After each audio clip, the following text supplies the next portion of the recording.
curcuma. Bonjour et bienvenue dans Bouge ton curcuma, un podcast qui vous donnera, je l'espère, l'envie de bouger, changer et reprendre votre santé en main. Je suis Cindy et chaque semaine, je vais aller à la rencontre de professionnels de la santé complémentaire, de personnes ayant entrepris des changements dans leur mode de vie ou de tous ceux qui œuvrent pour un mode de vie plus sain. Nous parlerons de résilience, de santé, de bien-être et de tout ce qui peut nous donner l'envie de bouger. Il n'y a pas de vérité absolue ou de chemin tout tracé. Chacun doit trouver et façonner son propre parcours pour répondre à ses besoins. Bouge ton curcuma. Cet épisode est réalisé en partenariat avec le Vitaliseur de Marian, un outil qui a complètement changé ma façon de cuisiner. Si vous voulez bénéficier davantage, je vous invite à me retrouver à la fin de l'épisode. Bonjour à tous. Cet épisode numéro 25 vient clôturer la saison 1 de Bouge ton curcuma. Une première saison riche en rencontres, émotions et apprentissages. J'espère que vous aurez découvert des personnalités qui vous auront inspiré comme elles l'ont fait pour moi. Je suis ravie de cette communauté qui me suit et de ces écoutes qui n'ont fait que croître au fil des épisodes. Alors merci pour tout, pour votre fidélité, votre bienveillance, votre intérêt et vos retours positifs qui me nourrissent au quotidien. Parce que c'est aussi ça un mode de vie healthy, une nourriture saine dans l'assiette certes, mais aussi dans la tête. Alors nous continuerons d'avancer ensemble si vous le voulez bien, et la saison 2 reprendra en septembre avec encore plein de belles personnalités à découvrir. Pour l'heure, je vous propose d'écouter la dernière interviewée. Je suis en compagnie de Camille Etienne. Cette jeune femme de 20 ans est surprenante. Je l'ai vue parler dans plusieurs conférences, et outre le fait qu'elle soit très à l'aise sur scène, elle nous parle d'écologie, de préservation de cette belle planète que nous habitons, avec une vision très mature que je n'avais certainement pas au même âge. C'est ainsi, les jeunes doivent s'impliquer davantage aujourd'hui, par choix, mais surtout par nécessité. Bonjour Camille. Bonjour. Est-ce que tu peux nous en dire un peu plus sur toi et quel est ton parcours ? Bien sûr, merci déjà pour cette introduction magnifique, ça fait plaisir, ça remotive. Oui, donc comme tu as dit, je m'appelle Camille Etienne, j'ai 21 ans depuis pas longtemps. Et voilà, je suis avant tout une jeune fille qui essaie juste de faire son possible pour avoir un monde de demain viable. Et donc j'ai grandi dans un tout petit village perdu en Savoie, où il y a vraiment plus de vaches que d'habitants, c'est pas une blague. Donc entourée vraiment de nature, avec une mère qui était très portée vers l'attention du vivant, vers la permaculture, vers la naturopathie, tout ce genre de choses. Je mangeais bio tout le temps, que les légumes du jardin, et j'ai eu donc un quotidien très très sain, et j'ai décidé d'aller à Paris faire des études à Sciences Po, et en bicursus avec avec un cursus de philosophie à la Sorbonne, il y a 3 ans. Et donc, j'ai découvert le monde de Paris, les grandes villes, et là, ça a été un petit peu un choc. C'est un peu de là, en fait, qu'est né vraiment mon engagement pour les questions environnementales. Et donc, aujourd'hui, pour faire court, je suis membre du collectif On est prêt, qui est donc un mouvement qui est né l'année dernière et qui avait fait les défis, vous savez, un défi par jour en décembre, avec beaucoup de youtubeurs, de célébrités, etc., et qui a abouti à l'affaire du siècle. Donc la pétition, on a porté plainte contre l'État avec 2 millions de signatures, ouais. La plus grande pétition de l'histoire de France. Donc aujourd'hui, je travaille beaucoup avec eux. On est une toute petite équipe, même si on fait beaucoup de choses. À côté de ça, j'essaie de moi aussi me bouger en tant que jeune, et dès que j'ai l'occasion de pouvoir m'exprimer sur des sujets ou prendre part à des discussions où je sens que je peux apporter quelque chose, je le fais avec grand plaisir. Et du coup, tu as grandi dans un environnement plutôt naturel et sain. J'aimerais bien pouvoir dire, parce que c'est toujours plus sympa, les gens disent oui, alors moi, voilà, des trucs de fous, ils ont eu une maladie qui leur fait prendre conscience. Je souhaite pas avoir une maladie, mais disons, des gens qui ont des histoires un peu où ils ont une prise de conscience, c'est vraiment radical. Et en fait, non, j'avoue que pas du tout, ça s'est vraiment fait progressivement. En fait, pour moi, c'était pas une question, en fait. Avant, j'ai toujours été engagée. Je ne sais pas pour quelle raison, mais j'ai toujours aimé cet engagement. Et avant, c'était pour l'humanitaire. Donc, quand j'étais plus jeune, j'étais à fond. Je suis partie au Maroc faire des séjours humanitaires auprès des écoles. J'ai créé une antenne jeune à Amnesty qui est devenue la plus grande de Savoie. C'était vraiment cette question sociale qui m'habitait. Et en fait, c'est en venant à Paris où là, je me suis rendu compte de la déconnexion des gens avec le vivant. Et c'est parce qu'en fait, j'étais à Sciences Po avec des gens brillantissimes qui savaient des choses que j'avais jamais entendu parler, dont j'avais jamais entendu parler. Et en discutant avec eux, je me rendais compte qu'en fait, des choses qui pour moi étaient ultra basiques, comme je sais pas, le fait comment pousse une courgette, quoi. Ça, il y a beaucoup de gens qui ne savaient pas et qui étaient un peu étonnés de savoir que, je sais pas, par exemple, que les noix de cajou, ça pousse dans un arbre.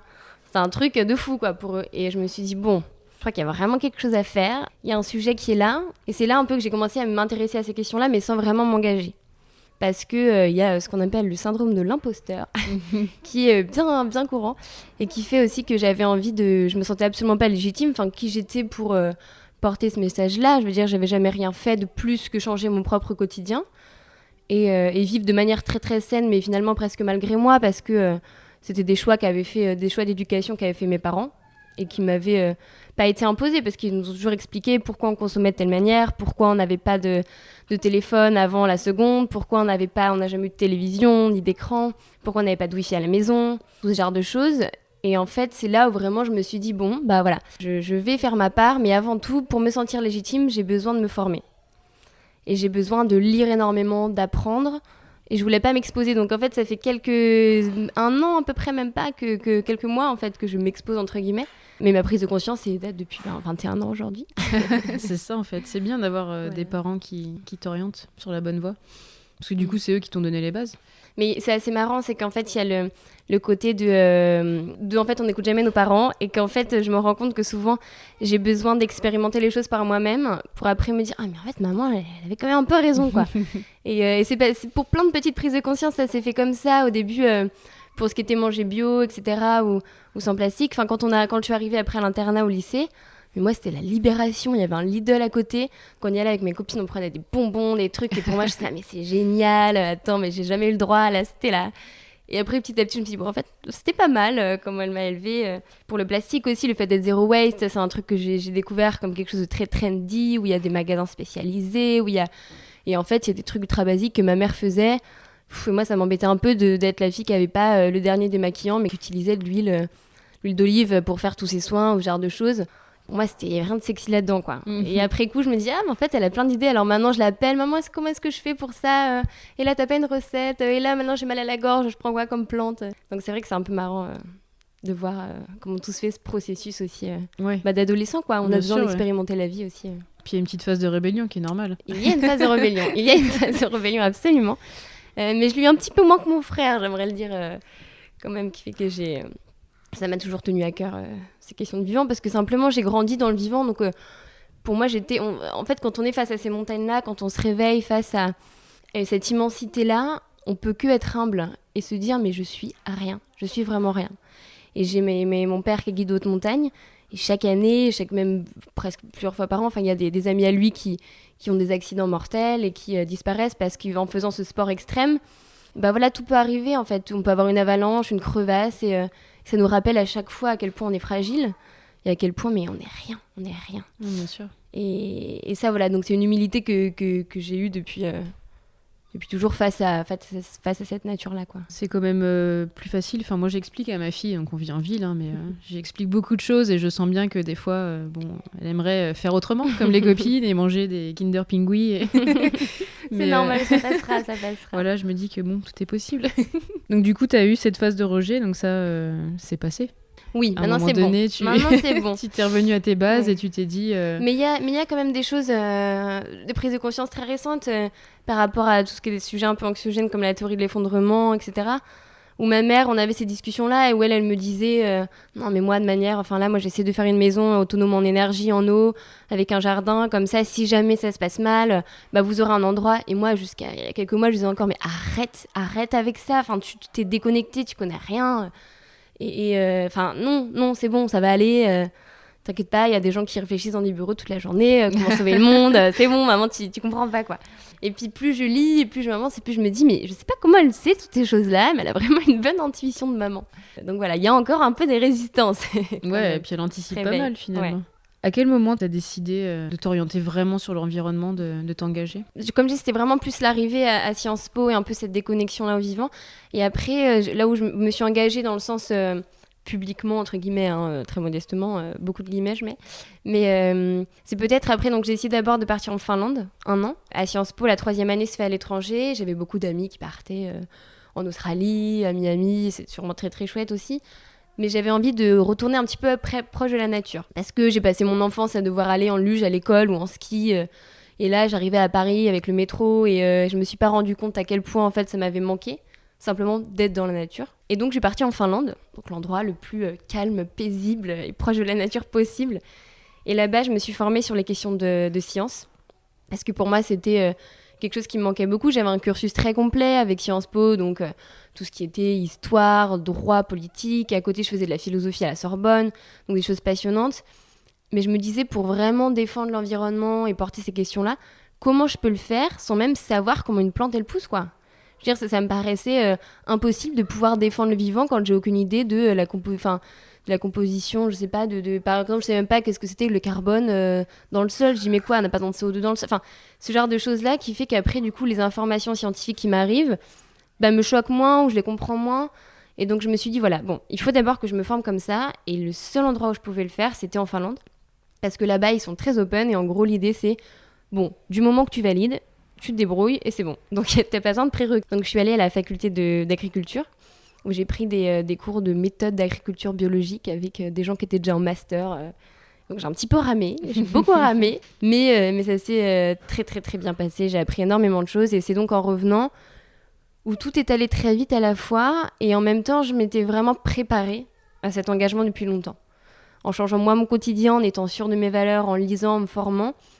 Donc voilà, on peut dater de là il y a quelques mois, quand je suis rentrée en France, le point de départ ça a été de Rugy, donc le ministre de la Transition écologique et solidaire, qui avait invité 100 signataires de l'affaire du siècle à venir débattre à l'hôtel de Wrocław, donc au ministère.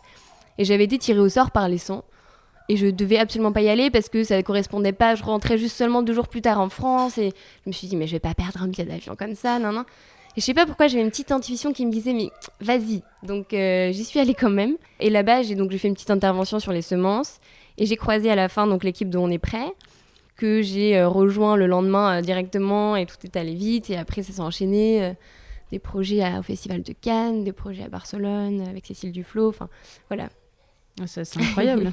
Du coup, t'as été tirée au sort, mais j'ai été tirée au c'était un sort peu ton par destin, le coup quoi. du destin. Oui, il faut le provoquer un petit peu. Ouais. Ouais, non, clairement, ouais. Et du coup, t'es rentrée comme ça dans le projet On est prêt. En rencontrant l'équipe c'était vraiment pour moi un moment. Je l'ai vécu, c'était assez particulier parce que j'ai l'impression que c'était une année très particulière en France et je l'ai vécu à distance. Je suis rentrée qu'en mars. Et j'ai vécu cette année en étant en Finlande, un petit peu déconnectée, dans un endroit où je faisais énormément... je mangeais parfaitement sainement, j'étais parfaitement zéro déchet, presque végane, je faisais plein de sports. Vraiment, j'ai pris une année pour moi, quoi. Où je lisais, etc. Et je sentais quand même qu'il y avait quelque chose qui se passait là-bas, que j'y étais pas totalement, et ça me gênait un peu. Et je voyais ce mouvement On est prêt qui grandissait, et qui, moi, me paraissait être une vague totalement nouvelle sur l'ère des ONG, et tout en sachant qu'évidemment j'adore ces ONG parce que j'ai passé toute mon enfance à m'engager auprès d'eux. Mais là, il y avait quelque chose de différent, quoi. Et j'ai senti qu'il y avait une énergie différente qui se passait avec Greta Thunberg, avec qui est tous finlandaise, ces jeunes. Elle est suédoise, Elle est mais suédoise. c'est très très proche niveau culturellement. Voilà, ça m'étonne pas trop qu'elle vienne de là-bas parce qu'ils sont assez en avant sur ces questions-là. Et ils ont une proximité avec la nature qui fait que, je veux dire, enfin... Évidemment, c'est trop facile, mais voilà, il y a une prise de conscience là-bas qui est bien plus avancée qu'ici. Du coup, est-ce que tu peux nous expliquer un peu plus ce que c'est le projet On est prêt ? On est prêt, l'idée d'On est prêt, c'est donc c'est né il y a 1 an par la fondatrice Magali Payen, qui a décidé en fait de créer un réseau de créateurs, youtubeurs, web, influenceurs, etc. et personnalités qui avaient envie d'avoir un impact sur le monde. Et donc en fait, ça a commencé comme ça. Et chaque jour, ils ont donné en décembre un défi par jour. Donc c'est achète ta gourde réutilisable, je sais pas, ça peut être aujourd'hui mange végétarien. Et chaque jour, c'était porté par un influenceur. Donc des gens qui, à la base, n'étaient pas spécialement engagés, qui avaient une forte communauté. Et l'après-midi, c'était expliqué par un expert de la question qui disait pourquoi vraiment manger végétarien ? Bon les gars, c'est important, quoi, il est temps de s'y mettre. Et donc c'est monté un peu crescendo, donc l'action individuelle. Et la fin, c'était de dire, voilà, on a montré que pendant 1 mois, les gens ont changé leurs habitudes. Des gens qui n'avaient jamais entendu parler d'environnement ont décidé d'eux-mêmes d'investir du temps, un petit peu d'argent des fois, de leur énergie, dans un changement de mode de vie.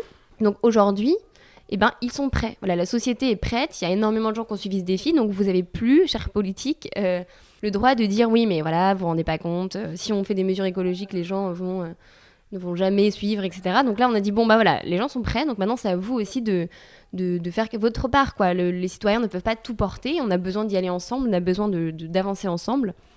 donc on vous met un procès. Donc avec, on n'était pas tout seul, hein, il y avait 4 autres ONG qui ont suivi l'affaire du siècle, et donc l'idée, voilà, c'était de porter plainte contre l'État pour inaction face au réchauffement climatique. Et du coup, la pétition qui a été signée par des millions de personnes, ça a donné quoi ? Ça a donné que c'est un processus long, parce que la justice, c'est un processus très très long, il y en a pour 2 ans à peu près de procès. Donc là, il y a des avocats qui travaillent, pas jours et nuits, mais qui passent beaucoup d'énergie sur ces projets-là. Et nous, en attendant, on essaye aussi un peu de la faire vivre, et de dire, bon, bah c'est très bien, voilà, vous avez fait un mois de défi, vous avez porté plainte contre l'État, mais ça ne s'arrête pas là. Il faut continuer, il faut aller plus loin, nous, dans notre quotidien, nous aussi. Et puis dans des actions collectives aussi. Maintenant, il est temps de s'engager en groupe, en commun, de rejoindre des actions qui se font, que ça peut être, voilà, pour les jeunes, il y a Friday for Future, il y a Youth for Climate qui faisait la grève tous les vendredis, il y a aussi Extinction Rebellion qui font de l'activisme. Et après, en fait, moi, ça c'est plus à titre personnel que nom on est prêt, mais je pense qu'on doit chacun donner toute l'énergie qu'on a. Et c'est-à-dire que, voilà, si mon copain, par exemple, est chanteur, et lui, sa manière de s'engager, ça va être de faire des chansons qui portent un message environnemental. C'est très bien, il y a des gens qui vont être magnifiquement doués en peinture, mais faites de la peinture sur ce sujet-là. Des gens qui vont être passionnés de cuisine, et donnez des cours de cuisine à vos voisins je sais pas, pour utiliser des épluchures. Chacun doit faire sa part à sa manière, et il n'y a pas une manière de s'engager. On ne doit pas tous devenir le petit robot zéro déchet qui va faire ses manifs le samedi. Je pense qu'on doit chacun, avec sa sensibilité et son talent, tout simplement, la raison pour laquelle on se lève tous les matins, c'est le moment de l'utiliser et de le mettre au service de cette transition. Et c'est un petit peu ça aussi qui relie un petit peu l'humain à l'environnement pour moi, c'est-à-dire que s'engager, ça peut faire peur. Il y a beaucoup de sujets aujourd'hui hyper anxiogènes. Il y a l'éco-anxiété, il y a un mot qui a été posé là-dessus avec tout ce que je parlais, les théories de l'effondrement, etc. Elle nous dit, on ne sait pas combien de temps il vous reste encore, les gars, quoi. On nous dépeint un futur super sombre. Et en fait, de s'engager, de passer à l'action, pour moi, c'est vraiment un moyen d'être heureuse. Et je me dis, écoute, j'ai fait tout ce que j'ai pu. Si jamais ça doit s'arrêter, j'aurais vraiment fait tout ce que j'ai pu. Et en plus, je l'aurais fait de bon cœur et en étant heureuse, parce que je fais ce que j'aime aujourd'hui. Je fais ce que j'aime, j'adore transmettre, j'adore les contacts humains. Donc parler en public de ces questions-là, moi, c'est quelque chose que vraiment... c'est ma raison d'être en ce moment. Et il y en a d'autres, ça va être d'autres choses, d'autres manières de le faire, mais faites-le de cette manière-là. Il n'y a pas une bonne manière de s'engager. Et ça peut vraiment être un moyen d'être plus heureux, tout simplement, et de s'écouter un peu plus, quoi. Quand je vois tous ces projets de gens qui arrêtent leur job un peu angoissant à la Défense pour ouvrir une ferme de permaculture parce qu'ils ont toujours rêvé de ça au fond d'eux, ou alors une petite boulangerie végane, faites-le, je veux dire, foncez, parce que c'est le moment ou jamais, quoi. Ouais. C'est clair. Il y en a de plus en plus, Il y en a de plus en plus. Donc en ce moment, tu fais pas mal de conférences, du coup ? Oui, je fais quelques conférences. Et tu es devenue un peu un porte-parole de la jeunesse qui se bouge. C'est gentil, on est nombreux. Je suis un porte-parole, j'essaie de faire ce que je peux à mon échelle. Et voilà, c'est vrai que c'est des questions que j'aime. J'ai eu de la chance beaucoup aussi d'être invitée, qu'il y a plein de gens qui ont plein de choses à dire merveilleuses et qui pourraient peut-être les dire mieux que moi. Mais le fait est que j'ai provoqué ces chances-là. Et donc, j'essaie de me donner à fond à chaque fois que j'ai ces occasions-là pour faire passer un message différent. Et j'essaie un petit peu aussi d'être un cheval de Troie. C'est un peu ma stratégie. J'ai une chance qui est de pouvoir avoir accès, grâce à Sciences Po, à tout un réseau, à tout un monde un petit peu parisien. Et des gens qui peuvent avoir de l'influence, qui travaillent dans des grandes boîtes. Et au lieu de leur tourner le dos, moi j'ai envie d'aller leur parler, d'aller leur dire c'est à vous aussi de vous engager et de voilà comment vous pouvez le faire. Donc c'est pour ça que j'ai parlé au Ritz, à l'hôtel Le Ritz, à la direction. J'ai fait une conférence qui était uniquement avec, il y avait une trentaine de personnes, que de la direction interne du Ritz, pour leur dire voilà comment, à mon humble avis, l'hôtellerie pourrait s'engager, et comment et pourquoi surtout c'est très important que vous le fassiez auprès de banquiers. Là, je vais le faire dans une centaine de banquiers dans quelques mois. Voilà, dans des... Bon, bref, c'est-à-dire... j'essaye aussi de toucher un public qui n'est pas spécialement alerté, qui pourtant a un impact immense, quoi. Donc tu as quand même trouvé un peu ta voix, parce qu'il faut avoir de l'aisance pour parler en public. Oui, il faut avoir de l'aisance, mais j'adore le théâtre déjà, donc c'est quelque chose qui m'a un petit peu aidée aussi. Et je pense qu'en fait, quand on a un message... Je dis pas que je serai à l'aise pour tout faire, quoi. Si on me demande de chanter sur scène, je pense que là, j'ai les mains qui tremblent, je viens rouge, je pleure, je sais pas, je pars en courant. Mais j'ai un message à porter, j'ai confiance dans le fait que ce que j'ai à dire est important, peut être entendu, peut avoir un impact. Et donc, à partir de ce moment-là, je fonce, quoi. C'est ça, quand on est passionné, convaincu, ça... Voilà, ça j'ai passe fait des tout seul. interventions pas spécialement terribles et d'autres mieux. Et souvent, même quand j'ai regardé, je me dis, à la fin de mon TEDx, j'ai regardé mon TEDx et j'ai pleuré en me disant, mais c'est une catastrophe, c'était affreux. Et finalement, j'ai eu plein de bons retours. Et voilà, on n'est jamais 100% satisfait de nous-mêmes, mais c'est pas grave, ça, c'est pas grave. C'est mon petit ego qui prend un peu des coups des fois. Faut le malmener un peu, de toute façon, l'ego, si on veut Oui, avancer. il faut. Du coup, moi, je l'ai vu, ce TEDx. Je dis TEDx, moi, mais oui, je sais pas TEDx. comment on J'ai dit. jamais su, c'est une vraie question. Écoute, C'est une vraie question, je le fais à la française. du coup, tu expliques très bien comment l'agriculture s'est retrouvée dépossédée de ses semences. Mhm. Et en fait, quelques gros groupes ont breveté des semences, et la plupart des semences anciennes aujourd'hui Mhm. sont illégales. On ne peut Mhm. plus les utiliser. Est-ce que tu peux nous réexpliquer Ouais, c'est un gros sujet. Un gros sujet, les semences, et c'est quelque chose qui me tient énormément à cœur. Parce qu'en fait, il y a une loi qui devait passer il n'y a pas longtemps pour justement réautoriser ces semences paysannes. Alors, pour faire la distinction, il y a les semences classiques, qui sont les semences utilisées aujourd'hui par tous les agriculteurs, et qui sont en fait soit stériles, soit dégénérescentes. Donc, on a changé leur ADN, entre guillemets, qui fait donc tout ce qui est les OGM, on va modifier l'ADN. L'ADN de la graine, et qui va faire qu'en fait ces plantes, ces semences ne vont pas pouvoir être réutilisées d'année en année. Alors que nos grands-parents, je pense que tous ceux qui ont eu, tous d'entre vous qui ont déjà eu un jardin ou qui ont jardiné un peu avec leurs grands-parents, se rappelaient qu'à la fin on gardait quelques patates de côté pour les refaire germer, les réutiliser, et voilà, et on n'avait pas besoin de racheter des graines, quoi. Moi je me rappelle être dans le jardin de ma grand-mère et de récupérer les capucines, les graines de capucines, pour l'année d'après en replanter quelques-unes. Et là en fait aujourd'hui, on se retrouve avec des graines qu'on doit, qui ne vont pas pouvoir redonner derrière. Donc en fait, simplement on a rendu complètement les agriculteurs complètement dépendants de l'agro-industrie, puisque chaque année, ils sont obligés de racheter ces semences. Et c'est devenu illégal aujourd'hui de réutiliser ces semences d'année en année. Donc il y a des associations qui ont lutté contre ça, Cocopelli par exemple, qui est la plus connue. Mm-hmm. Qui proposent justement des graines paysannes qui vont pouvoir réutiliser d'année en année. Et ils ont un nombre de procès incroyables, ils reçoivent des lettres de menaces chaque semaine. Enfin, c'est assez dingue, quoi. C'est un vrai sujet, parce que 75% du marché des semences mondiales est détenu par 4-5 firmes. On parle beaucoup de Monsanto Bayer, il y en a quelques autres, mais voilà, et c'est un sujet assez représentatif pour moi, d'à quel point on a essayé de nous enlever ce qu'il y a de plus précieux, qui est quand même la nourriture, je veux dire. Et c'est quelque chose pour moi, l'agriculture, c'est quelque chose qui me tient beaucoup à cœur, parce que c'est un lien parfait entre l'homme et la nature. Je veux dire, c'est la base. C'est la base. On ne mange pas, on meurt.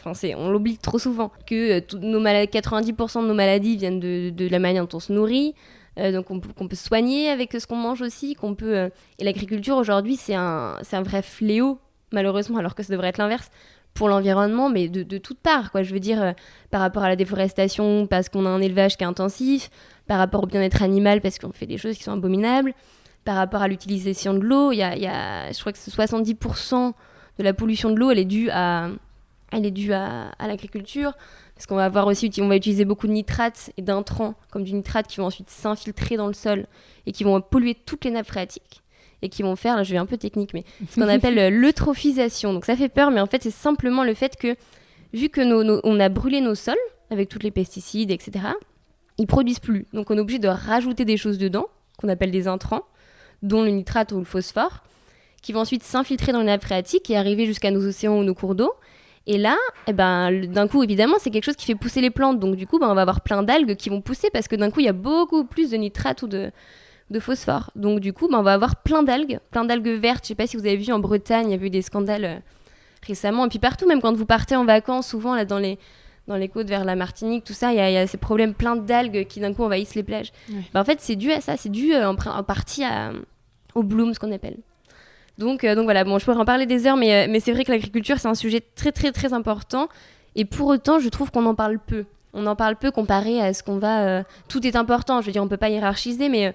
c'est sûr que c'est moins sexy d'aller parler de vaches et de cochons que d'aller défendre le fait qu'il y a des tortues, qu'il y ait des pailles en plastique dans le nez. Voilà, c'est quelque chose qui est moins accepté aujourd'hui, qui est dont on parle moins, et pour moi, c'est vraiment la base du vivant, quoi. Ah, bien sûr. Donc voilà, j'essaie Tu fais le bon rapprochement entre vivant, l'agriculture, la santé, justement. Voilà, la santé, venons-y. Donc du coup, c'est un peu l'objet de ce podcast. C'est quoi ta définition de la santé ? Ma définition de la santé ? Ah, c'est dur. C'est dur, j'aurais dû réviser. Spontanément. Ma définition de la santé, je pense que... Enfin, moi, ça passe vraiment par l'alimentation. C'est pas du tout original, mais c'est déjà juste me sentir bien.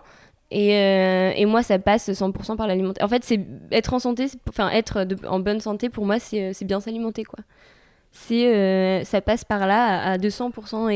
Et je le ressens même quand je vais faire des écarts et manger un petit peu plus n'importe quoi de temps en temps, parce qu'évidemment que ça arrive. Je me sens tout de suite plus fatiguée, je me sens avoir moins d'intention, je me sens être moins bien dans mon corps et être moins productive. Et en fait, tout ça, ça va créer des petites inflammations. Quand on va manger beaucoup de sucre, quand on va manger des produits très transformés, des inflammations dans notre corps qui sont pas très très graves, ou beaucoup de viande, par exemple les viandes rouges, sont vraiment responsables des petits points d'inflammation dans notre corps, en fait.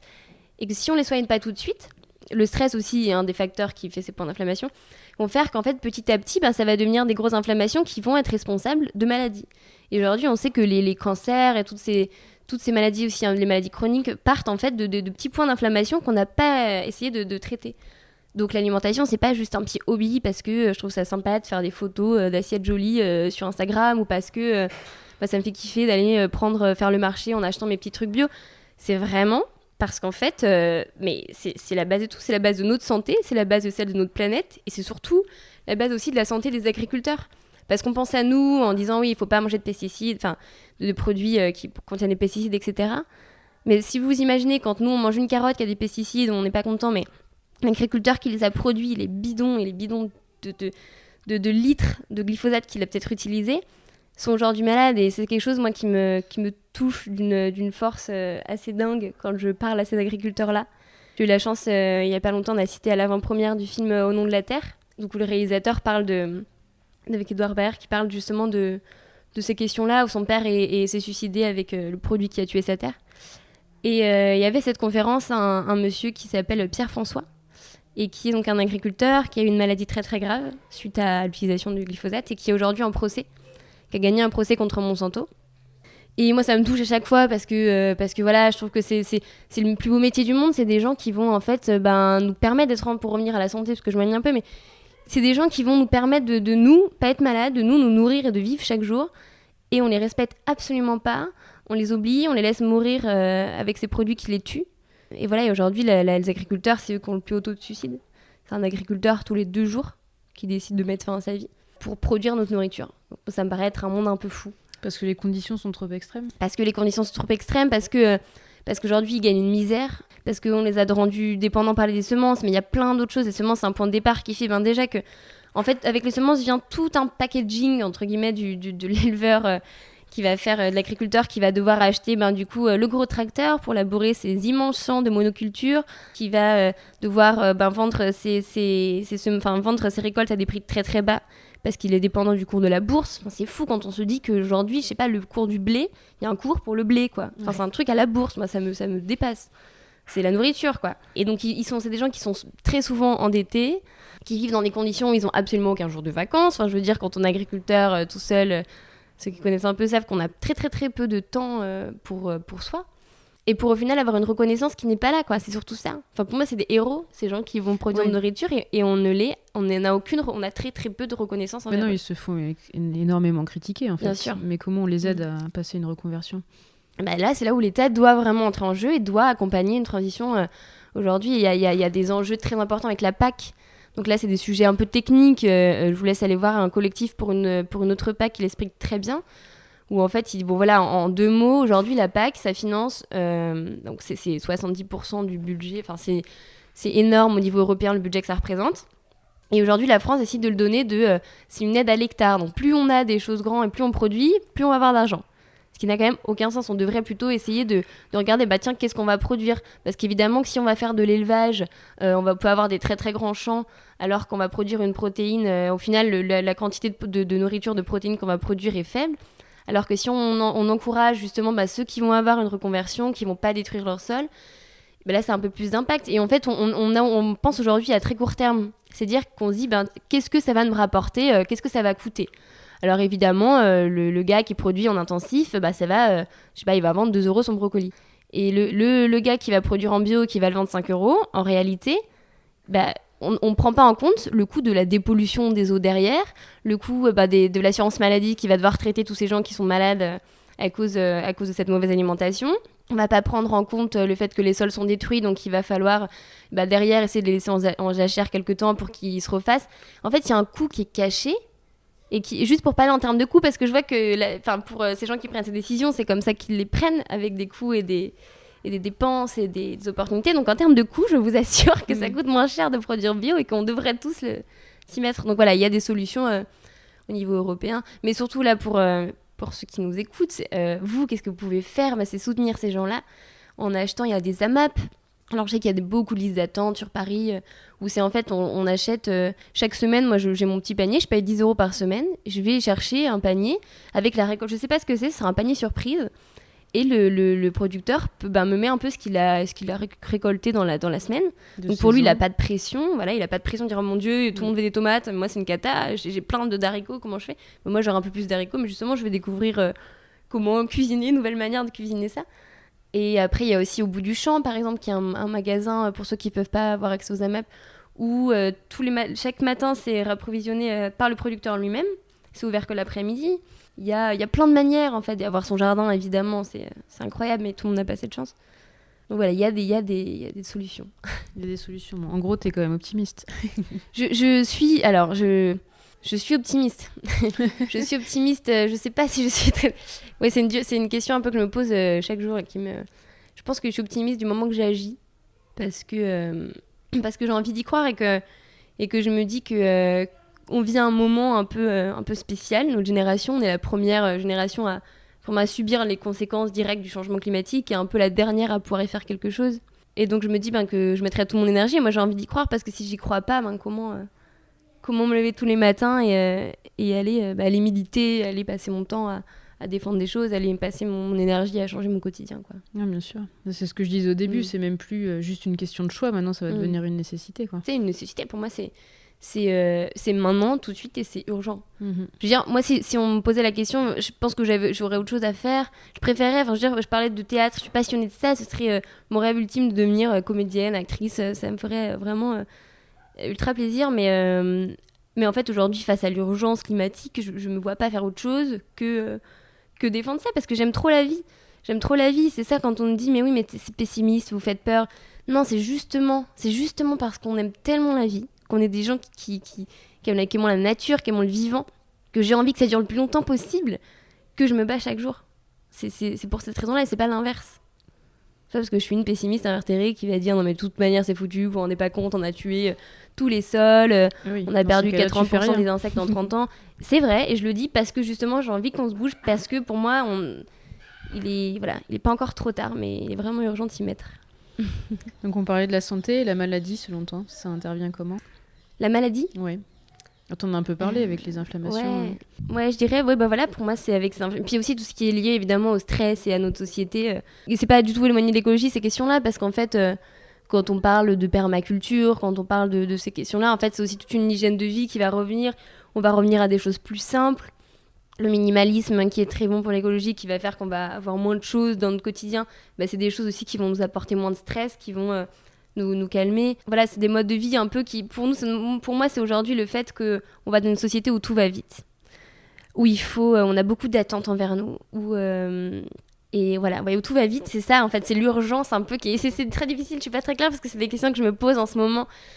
Où je me dis, bon Camille, là il y a une urgence qui est énorme, si je pourrais, je me lèverais à 7h tous les matins pour faire 7h, 23h environnement à fond. Et en même temps, c'est important des fois de prendre du temps pour soi, parce que sinon on en tombe malade. Et j'ai beaucoup d'amis, justement, très engagés aussi, qui ont fait des mini burn-out à donner trop d'énergie, quoi. Et c'est important aussi des moments de prendre du temps pour soi, au risque de tomber malade. Oui, bien sûr, de se préserver. Voilà. Je pense qu'il est possible d'agir en amont de la maladie. Oui, alors là, absolument, il faut. Ma mère, comme je disais, est à fond dans la naturopathie, tout ça, elle fait une petite plante. Enfin, moi, j'ai jamais pris... Bon, je sais que c'est très controversé, l'histoire des vaccins, mais voilà, je suis pas du tout à jour dans mes vaccins, confession. Surtout, j'ai jamais pris un antibiotique de ma vie. J'ai Et c'est très bizarre pour certains quand je dis ça, mais je suis allée très très peu de fois dans ma vie chez le médecin traditionnel. Enfin, ça a dû m'arriver moins d'une dizaine de fois, dont la moitié pour avoir des certificats de sport, quoi. Parce qu'en fait, justement, j'attends pas d'être malade. Enfin, nous, on vivait à la montagne. Ma mère elle bossait tout l'hiver en tant que monitrice de ski, donc on n'avait pas le temps. C'était compliqué de descendre à la ville pour aller chez le médecin, donc on se préparait, on prenait du Ravensara dans du miel. Tout l'hiver pour pas tomber malade, et le résultat, c'est qu'on tombe pas malade, tout simplement. Il faut savoir s'écouter. Alors, je dis ça alors que vraiment, j'ai beaucoup de progrès à faire de ce niveau-là. De m'écouter, savoir quand il faut s'arrêter. Mais bien sûr, je veux dire, les médecines chinoises parlent beaucoup mieux que moi pour ça. Mais c'est en prévenant la maladie qu'on l'évite. Évidemment. La prévention, c'est la base. C'est pas très sexy, mais... Non, c'est pas très sexy, mais il faut... Malgré tout, ouais. Comment tu vis aujourd'hui ? Ton quotidien, c'est quoi ? Donc, t'achètes des petites graines sous le manteau ou... Oui, bien. Mon quotidien aujourd'hui... Ah, c'est bien comme question.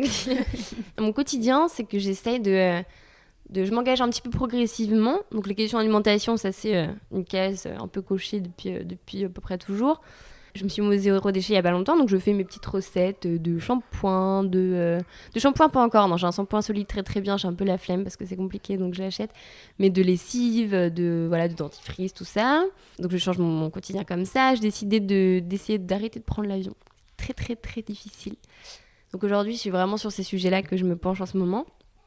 Donc j'essaie aussi de redécouvrir en ce moment une nouvelle manière de voyager, parce qu'on est l'été. Donc je prends un peu plus de temps pour aller voir les gens qu'on dit oui, je viendrai, tous ces amis qui sont au coin de la France, qu'on va jamais voir, et en fait on découvre des endroits magnifiques et on se dit mais pourquoi j'ai toujours voulu partir à l'autre bout du monde alors que j'avais ça sous le nez, de voyager en train aussi, de prendre le temps. Donc voilà, là je suis en pleine recherche de slow vacances. Ouais, c'est au final c'est à notre portée. C'est complètement à notre portée, on découvre des choses magnifiques quand on va... C'est assez fou d'ailleurs, et c'est souvent... Parce que moi au début quand je me suis dit, bon mais... Quand j'ai pris conscience, en fait, j'ai fait le fameux test des terres, combien de terres je consomme, tout ça. J'étais trop fière de moi parce que je mange presque pas de viande, voilà, je suis zéro déchet, machin. Et en fait, en faisant le calcul des terres, je vois que il fallait 5 terres si tout le monde vivait comme moi. Et c'est un Américain moyen, quoi. Le gars qui va au McDo, qui a son 4x4 hyper polluant, je me suis dit, mais sérieusement, enfin, comment tu peux te dire, salut, je suis un modèle d'écologie, suivez-moi tous, je fais des petites conférences, si il faut 5 terres, enfin, ça n'a aucun sens. Donc, et j'ai refait le calcul en enlevant l'avion. Et là, il fallait une terre. Je me suis dit, bon, bah voilà ma cocotte, hein. Tu sais ce qu'il te reste à faire. Voilà, donc là, c'est un petit peu la prise de conscience. Et du coup, au début, oui, j'étais un peu triste. Enfin, c'est quelque chose qui m'a un peu...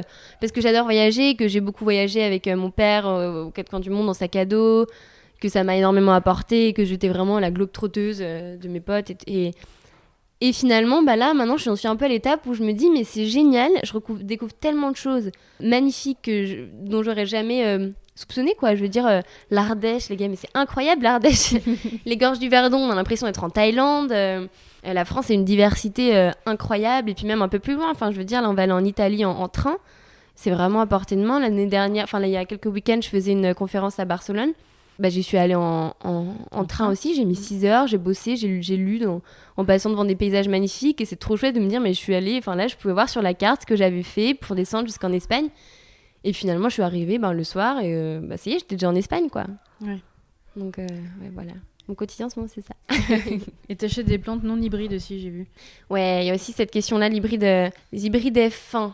Ça, c'est tout un sujet qui a fait qu'on cherche toujours un peu plus de productivité. Et donc, on va essayer de cloner, enfin, hybrider des plantes qui vont avoir des propriétés propres pour en faire des plus résistantes, qui soient à la fois, par exemple, je sais pas, à la fois très rondes et à la fois très sucrées pour les tomates.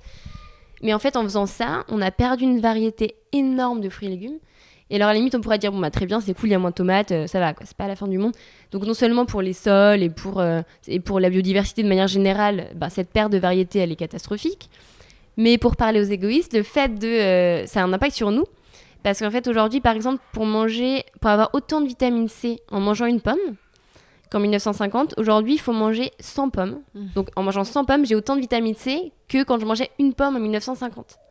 Donc, ça a un impact direct sur notre santé. C'est comme manger de saison, en fait. Manger de saison, non seulement, évidemment, quand on va pas avoir des fruits et légumes qui prennent l'avion, qui sont chauffés, qui ont poussé sous serre et qui ont consommé énormément d'eau et encore plus d'électricité... en fait, en mangeant de saison, la nature est quand même bien faite, vous allez me dire, mais on va manger des nutriments qui vont être bons pour le moment. Par exemple, en été, on va avoir des fruits qui sont plutôt gorgés d'eau. Ça va nous permettre de plus nous hydrater parce qu'on sait qu'on perd un peu plus d'eau avec la transpiration en été. En hiver, on va avoir des nutriments qui vont nous permettre justement de résister un peu mieux à ces températures plus basses. Voilà, donc en fait, en consommant de saison, on prend aussi soin de nous et aussi soin de la planète. Et c'est très, très lié, ces questions de santé. Oui, bien sûr, il n'y a pas de hasard, tout est très bien fait en fait, dans le cycle de la vie. Voilà, il faut revenir à des choses plus simples et tout ira bien. Sûr. Et les médecines chinoises et ayurvédiques l'expliquent très bien d'ailleurs. Donc aujourd'hui, clairement, qu'est-ce que chacun peut mettre en place pour faire avancer les choses ? J'ai envie de faire une petite liste de tout ce qu'il faut faire, mais je pense qu'il y a assez de choses aujourd'hui. Si vous regardez On est prêt pour faire la petite pub, il y a des défis, il y en a des défis par jour, très bien expliqués, il y en a d'autres qui le font beaucoup mieux que moi. Moi, j'ai simplement envie de vous dire... engagez-vous, comme le livre disait Indignez-vous, Stéphane Seb, là, engagez-vous. Mais engagez-vous à votre échelle, de votre manière, soyez créatif. Je pense qu'il faut vraiment qu'on soit créatif aujourd'hui. Il n'y a pas une manière de le faire. S'engager, ça veut dire aussi s'écouter. Qu'est-ce qui, moi, me fait vibrer chaque matin ? Posez-vous la question, qu'est-ce qui me fait vibrer ? Qu'est-ce qui me donne envie de me lever ? Qu'est-ce que j'aime au plus profond de moi, que j'ai toujours un peu laissé de côté ? Et faites-le, et vous allez vous faire du bien à vous, et très souvent aussi à la planète. Donc j'ai envie de dire aussi, il faut être créatif parce qu'en fait, pour désirer le monde de demain, on est obligé de l'inventer avant. On est obligé de l'inventer avant et donc il faut qu'on y réfléchisse tous ensemble. Écrivez des bouquins, ceux qui adorent faire ça. Racontez des histoires, racontez des belles histoires pour inspirer nos enfants à construire ce monde de demain de manière plus belle, plus humaine aussi. Merci beaucoup Camille. Merci, merci à toi.